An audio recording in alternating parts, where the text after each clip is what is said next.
चलिए हेलो दोस्तों, मेरा नाम गोविंद सिंह और आप देख रहे हैं चेस्टा एजुकेशन। अब हम आपके लिए प्रॉफिट एंड लॉस के टाइप 2 के क्वेश्चन लेके आए हैं। टाइप 2 के क्वेश्चन कैसे हैं, क्या है, देखिए। टाइप 2 का पहला क्वेश्चन है, 66 वस्तु को बेचने से एक व्यापारी को 22 वस्तुओं के एसपी के बराबर लाभ होता है, तो लाभ का प्रतिशत ज्ञात कीजिए। क्या कह रहा है कि 66 वस्तु हैं, उनको क्या कह रहा है, 66 वस्तुओं को बेचने से 66 वस्तुओं को बेचने से क्या कह रहा है, अगर एक 66 वस्तु हैं, उनको एक वस्तु की कीमत 1 रुपये है, तो वह क्या 66 रुपये में बेचेगा। बात समझ में आ रही नहीं आ रही, 66 रुपये की हो गई एक वस्तु की एक कीमत। तो वो क्या कह रहा है कि 22 वस्तु के बराबर, यानी कि 22 वस्तु के बराबर 22 वस्तु के बराबर 22 वस्तु के सेलिंग प्राइस के बेचने के बराबर लाभ होता है। तो 22 रुपये का लाभ हुआ है उसको, क्या 22 रुपये का लाभ हुआ है। एक बात बताइए उसे, जब 22 रुपये का ये क्या हुआ, प्रॉफिट हुआ है, और ये क्या है, एसपी है। 22 वस्तुओं को बेचने के बराबर क्या हुआ, लाभ हुआ है उसको। तो यहाँ पर जो लाभ हुआ है, इसका अगर जो हम सीपी निकालते हैं प्रॉफिट लॉस, तो क्या करते हैं, मैंने सीपी आपको बताया था कि एसपी माइनस प्रॉफिट होता है। तो क्या होगा, एसपी माइनस प्रॉफिट, यानी कि 66 से 22 जाएंगे तो हमारा 44, ये क्या आया निकल के, ये हमारा सीपी आ गया। अब लाभ कितने का हुआ है, उसको 22 रुपये का हुआ है, कितने पर 44 इंटू 100 करेंगे परसेंटेज में लाने के लिए, ये 22 दूनी 44 हो गए, यहाँ पर ये 50 करिए तो क्या हो गया, 50% का उसको लाभ हुआ। क्या हुआ, उसको 50% का लाभ हुआ है। चलिए इसको जो वो है दूसरी टाइप से, इसको ऐसे ही करते हैं हम, दूसरे तरीके से करते हैं। तो कैसे होगा, यहीं कि ऐसे क्वेश्चनों को करने के लिए हम क्या करते हैं कि ये तो समझाने के लिए मैंने क्या बताया है कि एसपी जो हुआ उसने 66 वस्तुओं को बेचा है। मान के चलो एक वस्तु की कीमत 1 रुपये रही होगी, तो 66 वस्तुओं की कीमत 66 रुपये रही होगी, यानी कि 66 वस्तुओं को उसने बेचा, तो कितने रुपये में बेच दिया, 66 रुपये में बेच दिया। जो उसको क्या कह रहा है आगे कि जो व्यापारी को 22 वस्तु के विक्रय मूल्य के बराबर क्या होता है, लाभ होता है। जो उसको प्रॉफिट हुआ वो कितनी वस्तुओं के विक्रय मूल्य के बराबर हुआ, 22 वस्तुओं के विक्रय मूल्य के बराबर हुआ। जो एक वस्तु को बेचा तो 1 रुपये में, 66 वस्तुओं को बेचा तो 66 रुपये में हुआ। जो 22 वस्तुओं को बेचेगा तो कितने रुपये में बेचेगा, 22 रुपये में बेचेगा। तो यही तो प्रॉफिट हुआ है उसको। जब 22 रुपये में बेचा था तो 66 रुपये, मतलब ये 44 रुपये का आएगा, नहीं आएगा। ठीक है, चलिए अगर इसको इसी तरह से डायरेक्ट किया जाए तो कैसे करेंगे।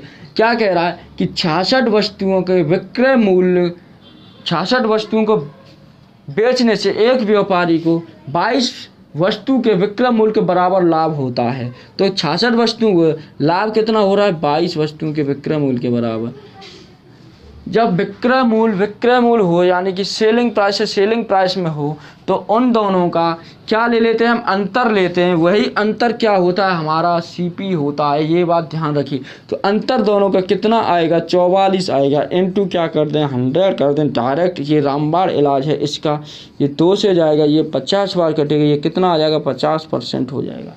बात समझ में आई आपकी, नहीं आई, क्या कह रहा हूँ मैं। अगर जो सेलिंग प्राइस से सेलिंग प्राइस में ही लाभ हो रहा है, उसको प्रॉफिट हो रहा है, तो उन दोनों का क्या करते हैं हम, अंतर का क्वेश्चन है आपका कि 25 वस्तु बेचने से एक व्यक्ति को 5 वस्तु के विक्रय मूल्य के बराबर लाभ होता है। अब यहाँ पर एक लाभ नहीं, हानि का कर लेते हैं। चलिए लाभ ही ठीक है। 25 वस्तु को बेचने से एक व्यक्ति को 5 वस्तु के विक्रय मूल्य के बराबर क्या होता है, लाभ होता है। क्या कह रहा है, 25 वस्तुओं को बेचा उसने एसपी को, और क्या कह रहा, जो ये तो सेलिंग प्राइस हो गया, ये विक्रय मूल्य है, बेच दिया उसने। जो प्रॉफिट हुआ है, लाभ हुआ, वो कितना हुआ, 5 वस्तुओं को के विक्रय मूल्य के बराबर हुआ है। ठीक है, समझ में आ रही बात आपके। जो इसमें क्या, जब लाभ हुआ उसको ऊपर रखते हैं, जब विक्रय मूल्य से विक्रय मूल्य में दिया है तो उसको क्या, अंतर ले लेते हैं। जो अंतर लेंगे तो कितना होगा, ये बताइए। अंतर लेंगे, क्योंकि लाभ हुआ है तो क्या अंतर लेते हैं, हानि का भी मैं कराऊंगा अभी। तो अंतर कितना आ जाएगा, 20। मान के इतना लाभ हुआ है तो इसका जो सीपी निकलेगा तो कितना निकल के आएगा, 20 आएगा, नहीं आएगा। जब 5 को इसमें से माइनस कर देंगे आपको सीपी 20 बचेगा, इनटू क्या 100 कर दिया, 20 पंजे 100 होता है, यानी कि 25% होगा। अगर यहीं पर उसको विक्रय मूल्य की जगह यहाँ पर ये लाभ, दूसरा यहीं पर क्वेश्चन देख लेते हैं। अगर 25 रुपये का लाभ हो रहा है, उसको हानि होती तो क्या होता? हानि, अगर जो 5 वस्तुओं के विक्रय मूल्य के बराबर हानि होती तो क्या होता है? यहाँ पर हानि कितने की हो रही है? 5 की। बेचा कितने पर है उसने? 25 रुपये में। तो हानि हो रही है तो उसमें क्या करते हैं कि उसको हम ऐड कर देते हैं। एक बात बता, 5 रुपये की हानि हो रही है, 25 रुपये में बेचा उसने और 5 रुपये की हानि हो रही है। अगर उसका कॉस्ट प्राइस होगा यानी कि क्रय मूल्य होगा तो 30 रुपये रहा होगा नहीं रहा होगा? अगर 30 रुपये रहा है तभी तो 5 रुपये की हानि हो रही है। तो यहाँ पर क्या करेंगे? 5 रखेंगे, नीचे क्या रखेंगे? 30 रखेंगे। क्यों रखेंगे? क्योंकि क्या उसका कॉस्ट प्राइस कितना हो जाएगा? 30 हो जाएगा, इंटू 100 कर देंगे। तो यहाँ पे क्या रहा है? उसका कितने % का हानि रही होगी उसको? लाभ या हानि क्या रहा है भाई? इसको 5 में बेचा तो सीधी सी बात है हानि हुई है उसको, ठीक है। तो यहाँ 3 से 0 गया, यानी कितना हो गया? 50/3, यानी कितने की हानि हुई है? अगर 5 वस्तुओं के विक्रय मूल्य के बराबर तो हानि कितने की हुई है? 16 सही 2/3% की क्या हानि हुई है उसको। बात समझ में आ रही है आपको? चलिए, क्वेश्चन है इसका कि 48 वस्तु बेचने से एक व्यापारी को 48 वस्तु बेचने पर एक व्यापारी को 12 वस्तुओं के क्रय मूल्य के बराबर लाभ होता है। क्या कह रहा है? 48 वस्तु को बेचने से 12 वस्तुओं के जो लाभ हुआ, यहाँ देखो क्या कह रहा क्वेश्चन, 48 वस्तु को बेचने से, यहाँ पर क्या उसने बेचा, ये क्या वस्तु है, ठीक है। और यहाँ पर कितने वस्तु के बराबर लाभ हो रहा है उसको? क्रय मूल्य के बराबर लाभ हो रहा है। कितने? CP, यानी जो प्रॉफिट है, जो लाभ है वो कितना है? वो 12 वस्तु के CP के बराबर लाभ है। क्या कह रहा? 12 वस्तु के CP के बराबर लाभ है। यहाँ से क्वेश्चन एक बात बताइए, उसने एक वस्तु की कीमत 48 रुपये है तो 48 रुपये में ही बेचा होगा उसने, ये बात क्लियर। जो उसको लाभ हो रहा है, हमें नहीं पता कि CP कितना है, तो मान के चलो 12 रुपये की चीज़ है तो 12 रुपये का ही लाभ हुआ है उसको। तो मान के चलो टोटल जो हुआ है किस पर लाभ हुआ उसको? CP पर लाभ हुआ है। तो CP रहा होगा तो उसका पूरा CP क्या रहा होगा? यही तो रहा होगा। तो क्या है कि 12 को ऊपर रखेंगे, 48 को नीचे रखेंगे, इंटू क्या 100 कर देंगे, ये हमारा लाभ। क्वेश्चन पूछे, क्या क्वेश्चन? जैसे कि किसी वस्तु को बेचने पर, यानी क्या कह रहा है कि 48 वस्तु को बेचने से, 48 वस्तुओं को बेचा है उसने तो उसको लाभ कितने का हुआ है? लाभ हुआ है 12 वस्तुओं के क्रय मूल्य के बराबर हुआ है। 48 वस्तुओं को बेच दिया उसने तो लाभ कितने का? क्रय मूल्य के बराबर। क्रय मूल्य के बराबर कहता है तो जितनी वस्तु होती हैं उन वस्तुओं को क्या नीचे रख देते हैं और जो जितने वस्तुओं का लाभ होता है उसको ऊपर रख लेते हैं, क्योंकि क्रय मूल्य के बराबर लाभ हो रहा है इसीलिए रखेंगे उसको। तो ये 12 चौका 48 को काटेंगे कितना आ जाएगा? 25% आएगा, ठीक है। ये बात समझ में आ गई। आगे नेक्स्ट देखिए, नेक्स्ट क्वेश्चन क्या कह रहा है इसी में। 75 वस्तु को बेचने से एक व्यक्ति को 15 वस्तु के बराबर लाभ हो रहा है। क्या कह रहा है? 75 वस्तुओं को बेचने से एक व्यक्ति को 15 वस्तु के क्रय मूल्य के बराबर लाभ हो रहा है।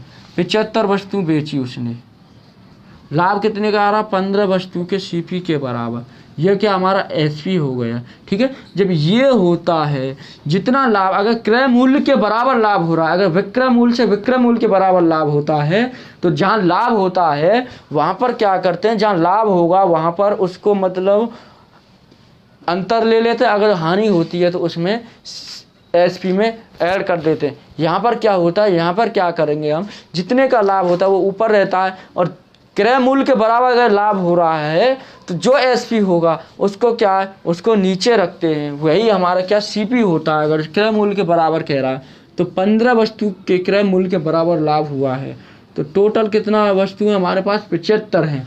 तो इतने का ही तो CP है। जो 75 वस्तुएं हैं वही हमारा क्या है? 75 रुपये ही रहे होंगे स्टार्टिंग में। नहीं समझ में आ रही है आपकी बात? मैं क्या कह रहा हूँ, कहने का मतलब जब 75 वस्तुएं हैं उनको उसने बेच दिया 75 में, जो उसको लाभ हुआ है 15 रुपये के क्रय मूल्य के बराबर ही लाभ हुआ है, तो इतने रुपये का ही लाभ रहा होगा। और वस्तुएं कितनी रही होंगी इसके बाद? 75 वस्तुएं ही तो रही होंगी टोटल, तो 75 ही रुपये रहे होंगे या नहीं रहे होंगे स्टार्टिंग में? बात समझ रहे हो? तो इंटू 100 करेंगे, ये 15 पन्ना 75, इसको काटेंगे 20 आएगा, क्या हो जाएगा? 20% उसको लाभ हुआ है। बात समझ में आ रही है आपकी? चलिए, अगर यहीं पर क्वेश्चन ये कहता कि 15 वस्तुओं के क्रय मूल्य के बराबर हानि होती है तो क्या होता? समझ रहे हो? हानि होती है तो क्या होता? तो उसमें भी यही आता, उसको क्या 20% का लॉस होता उसको। बात क्लियर? चलिए, इसमें ये अब आपके टाइप 2 के क्वेश्चन हो गए। क्या टाइप 2? चलिए, हमने टाइप 2 के क्वेश्चन बता दिया, अब टाइप 3 भी इसी वीडियो में ले लेते हैं। टाइप 3 के क्वेश्चन कैसे बनते हैं हमारे, तो टाइप 3 के क्वेश्चन कैसे बनेंगे देखिए। ए ने, स्क्रीन पर आ गया हुआ आपकी पे, स्क्रीन पर देखिए। ए ने एक वस्तु को 20% के लाभ पर बी को बेचा। क्या कह रहा है? ए ने किसी वस्तु को बी को बेचा 20% लाभ पर, यानी कि 100 की चीज़ है, उसको 20% लाभ पर बेच दे, 120 रुपये में बेच दिया सी को। फिर क्या कह रहा है कि बी ने उस वस्तु को 25% लाभ पर सी को बेच दिया। इसने सी को बेच दिया, मान के चलो स्टार्टिंग में 100 की चीज़ को बी ने सी को बेच दिया, 125 की हो जाएगी, 25% लाभ होगा, 100 पर निकालेंगे तो बेच दिया। मैंने रेशियो में इस टाइप के क्वेश्चन करा दिए हैं, ठीक है। बेच दिया तो सी को बेचा। यदि सी का क्रय मूल्य 225 रुपये हो तो ए का क्रय मूल्य क्या था? देखिए, ऐसी कंडीशन में करने के लिए हम क्या करते हैं कि सबसे पहले इनको सिंपल बना लीजिए, ठीक है। काटेंगे 2 पंजे 10, 2 छिक्के 12, इसको काटेंगे 25 चौका 100, 25 पंजे 125। क्या निकल गया है? ए, ये बी और ये सी। यहाँ 6 है, ये 5 है, ये 4 है, ये 5 है। अब क्या करते हैं, यहाँ पे बी की 2 वैल्यू आई हैं, तो एक वैल्यू बनाने के लिए इन दोनों को हम बराबर कर दें। कोई दिक्कत है क्या? यहाँ पर हम 2 से गुणा कर दें, इसमें 3 से कर दें, तो हमारे ये दोनों बराबर 6 दूनी 12, 3 चौक 12 बराबर हो गए नहीं? तो यहाँ पर ऊपर वाले में 2 का किया है तो यहाँ पर भी 2 का किया होगा, यहाँ पर 3 का किया है तो यहाँ पर भी 3 का करेंगे। तो यहाँ पर ये कितना आ जाएगा? निकल के आएगा ये 10, इसका 12 और इसका 15, इससे ज़्यादा और ये छोटा नहीं होगा। तो सी ने क्या किया है कि 15 को निकाला है। क्या 15 की वैल्यू यहाँ पर कितनी दी है? सी की क्या कॉस्ट प्राइस है यहाँ पर? 15। तो कितनी वैल्यू दी हुई है यहाँ पर?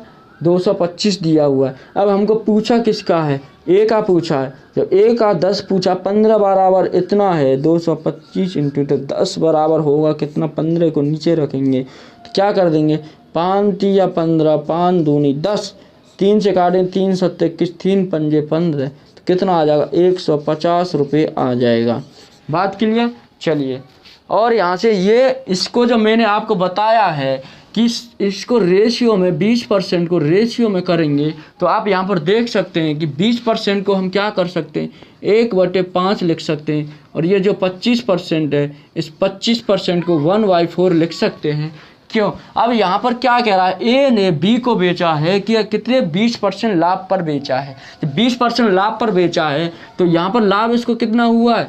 1। इसने क्या किया कि 5 रुपये की चीज़ को 6 रुपये में बेच दिया है। बी को क्या किया? उसने 5 रुपये में खरीदी कोई चीज़ और उसको 6 रुपये में बेच दिया। तो यहाँ पर 5 और 6 ये आ गया नहीं आया? डायरेक्टली हम ऐसे भी कर सकते हैं। फिर बी ने क्या किया? उसी वस्तु को, यानी कि 4 रुपये में वह वस्तु खरीदी और क्या 5 रुपये में बेच दी। उसने भी क्या 25% लाभ पर बेच दिया सी को।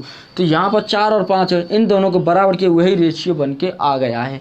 चलिए नेक्स्ट, अगर आपकी ये समझ में आ गया, अगला देखिए, अगला क्या कह रहा है? अगला नेक्स्ट क्वेश्चन कह रहा है आपका, देखिए, ए ने एक वस्तु को 20% हानि पर बी को बेचा। ए ने बी को बेच दिया कितना? 20% हानि पर, यानी कि 100 की चीज़ को 80 रुपये में बेच दिया। फिर बी ने क्या किया है कि बी ने 25% के लाभ पर सी को बेच दिया। 25% के लाभ पर, यानी कि स्टार्टिंग में 100 होता है, 100 की चीज़ को क्या बोलता है? 125। इसको सिंपल करेंगे तो 20 चौका 80, 20 पंजे 100, 25 पंजे 25 चौका 100। यहाँ पर ए बी की जो नई वैल्यूशन आई है काट के, यहाँ 5 ये 4, इसकी 4 इसकी 5। अब यहाँ पर बराबर करने की ज़रूरत नहीं क्योंकि ये दोनों बराबर हैं। ये 5 हो जाएगा, ये 4 हो जाएगा, ये 5 हो जाएगा। ठीक है, ये एवरेज है। अगर हम उससे करते 20% बराबर कितना होता है 1/5। जब वो हानि के लिए कह रहा है तो ये तो ए की वैल्यू है प्रारंभिक, जो उसने हानि हुई है, यहाँ पे क्या हुआ हानि हुई है, कितने की हुई 1 रुपये की। जब बी के लिए जाएगा, जब 1 रुपये की हानि हुई है तो यहाँ 4 आएगा नहीं आएगा, तो यहाँ ए का 5 हो गया, इसका 4 हो गया। तो अगर 25% प्रॉफिट की बात की जाए तो 1/4, यानी कि 4 की चीज़ 5 रुपये में बेच दी। तो बी ने क्या किया, ये बी की वैल्यू रख दी 4 और ये 5 हुआ। ये बात क्लियर हो गई आपके। देखिए अब क्या कह रहा है क्वेश्चन कि सी का क्रय मूल्य 900 रुपये है, इसका कितना है 900 रुपये है, 5 बराबर 900 है। तो ए का पूछ रहा है, ए का ही पूछ रहा है, इसका ही पूछ रहा है। अब ए का ना निकालने की जगह हम बी का निकालते हैं, तो बी का क्रय मूल्य कितना होगा।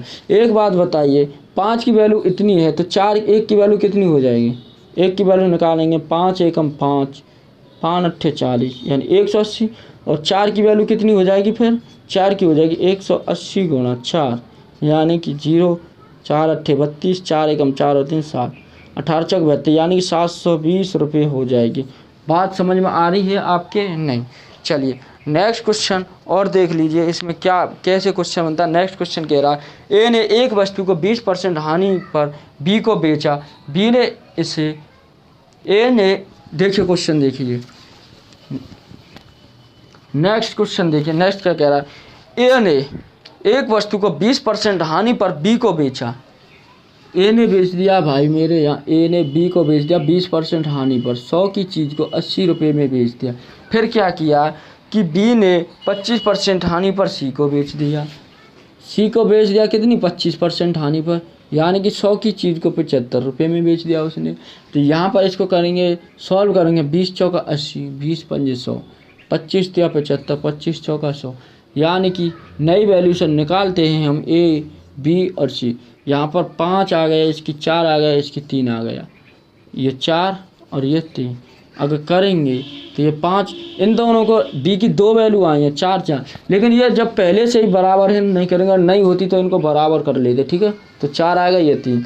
सी ने, यहाँ पर सी ने क्या कितने रुपए चुकाए, 900 रुपये चुकाए हैं उसने, कितने 900, तो एक की वैल्यू कितनी हो गई 300। अरे इसमें जिस किसी का भी पूछेगा उसको कर देंगे। अब इसने पूछा कितना, ए का क्रय मूल्य पूछा, ए का पूछा है तो ए की 5 की वैल्यू कितनी हो जाएगी, जब 300, एक की वैल्यू 300 है तो 5 की वैल्यू 5 का गुणा कर दें, कितना हो जाएगा 1500 रुपये। बस ये आंसर हो गया।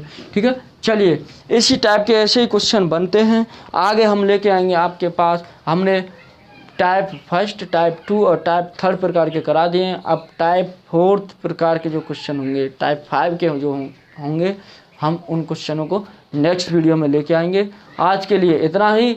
अगर आपको हमारे वीडियो अच्छी लगी हो तो कृपया करके उनको सब्सक्राइब कीजिए, चैनल को शेयर कीजिए और लाइक कीजिए। कमेंट करके बताइए हमको कि कैसा क्या क्या नहीं है, कैसी वीडियो है, कैसा पढ़ा रहे हैं, कैसा नहीं पढ़ा है। अब बहुत ज़्यादा अच्छी लगती है तो हमको बताइए, बेकार वीडियो बना रहे हैं तो बताइए। ठीक है, कमेंट करके ज़रूर बताइएगा। और दूसरी बात, ये जो हम करा रहे हैं ये सिर्फ आरआरबी एनटीपीसी के लिए मैथ पढ़ा रहे हैं, यानी आरआरबी ग्रुप डी और एनटीपीसी के लिए। उसमें इसी टाइप के क्वेश्चन आते हैं, ज़्यादा हाई लेवल के क्वेश्चन नहीं आते हैं। ज़्यादा हाई लेवल के क्वेश्चन पढ़ने की कोई आवश्यकता नहीं है। जो क्वेश्चन हम करा रहे हैं इसी टाइप से क्वेश्चन आएंगे, आप एग्ज़ाम उठा के देख सकते हैं। ठीक है, इन्हीं क्वेश्चनों को प्रिपेयर कीजिए, तैयार कीजिए, इन्हीं का रिवीजन कीजिए। जैसे जैसे क्वेश्चन बनेंगे इसी टाइप के बनेंगे। ठीक है, चलिए आज की वीडियो में इतना ही। Okay bye, thank you.